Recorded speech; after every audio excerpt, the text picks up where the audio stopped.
The Comedians of Carrion Ridge, Essay 6, The Precepts of the Perch, by K. Brad Barfield. By the 6th week, Harlan Wicks had advanced, or so Beauregard claimed, to the upper curriculum. It wasn't a promotion exactly. The general said it was more like remedial transcendence. The lessons were now conducted from higher ground, on a flat sandstone outcrop the rooster called the Perch, which jutted from the ridge like the prow of a ship bound for somewhere both holy and ridiculous. From there, Harlan could see the whole valley, a quilt of pine and fog stitched together with faint silver threads of creek water. Beauregard strutted along the edge, pecking the air for emphasis. He said, "The first law of height is that the view don't make you wise. It just makes your ignorance scenic." Harlan sat cross-legged, staring at the trees, unsure if that was a joke or a reprimand. He was learning that with Beauregard, those two things were usually the same thing. "Down there," the rooster continued, "is where you used to live, in the swamp of thought. You mistook the echo of your own head for God's voice. Up here it's quieter, which is why most folks hate altitude. There's not enough noise to keep 'em company." He paused to let that hang, then added, "Ain't no one lonelier than a man who's about to understand something." That morning Beauregard revealed what he called the precepts of the perch, a list of observations so plainly true that they sounded made up. Harlan tried to memorize them, though the rooster warned him that memorizing was the enemy of knowing. "Write these down, if you must, but don't go quoting me later. Truth gets dumber every time it's repeated." He began pacing again, tail feathers flicking in rhythm. Precept 1. Everything that's alive is temporary, but not everything temporary is alive. Precept 2. Pride and prayer come from the same muscle. It just depends on who you're talking to when you bend your head. Precept 3. Most of your life ain't about finding meaning. It's about learning to live without asking for it every 10 minutes. Precept 4. Never trust a man who can't laugh at the sight of himself sweating. Precept 5. All comedy is resurrection work.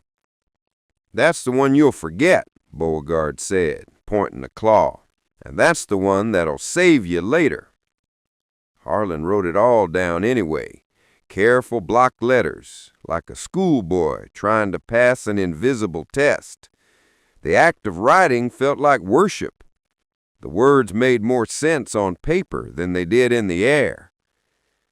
"General," Harlan asked after a long pause, "why do you call them precepts instead of lessons?" "Because a lesson can be passed. A precept just sits there until you're smart enough to stop arguing with it." He hopped closer, fixing Harlan with that single cloudy eye. "Son, everything that's ever gone wrong in the world started when someone said, 'I think what this means is.'" Harlan smiled, knowing he'd been caught. That afternoon, as the sun swung low, the comedians returned. They didn't land this time. They floated above the perch in lazy circles, each taking turns tossing down one-liners that sounded suspiciously like theology.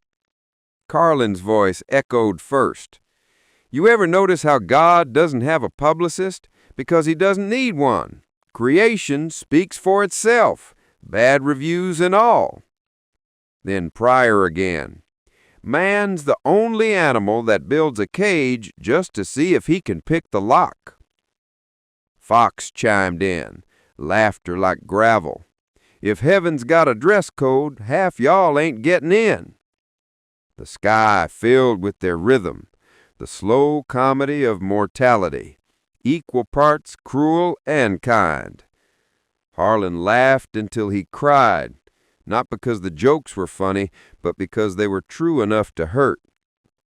When the voices faded, Beauregard tilted his head toward the horizon. He said, "You're getting close to the edge. That's where the view stops being beautiful and starts being useful. But don't step too far. Revelation's just a fancy word for falling with style." As dusk thickened, the rooster hopped onto Harlan's shoulder, a rare gesture of something like trust. He said, "Listen, you don't have to understand all this. You just have to carry it like it's heavy." Harlan nodded, staring out over the trees. The valley below shimmered with the last amber light. The sound of distant laughter rolling up the slope like evening thunder. He closed his notebook, feeling for the first time that the ridge wasn't teaching him how to think. It was teaching him how to stay still enough for thinking to stop being necessary. As they turned to leave, Beauregard muttered one last line that Harlan almost missed. He said, "Son, the world's got too many preachers and not enough comedians. The Lord don't need more believers. He needs better timing."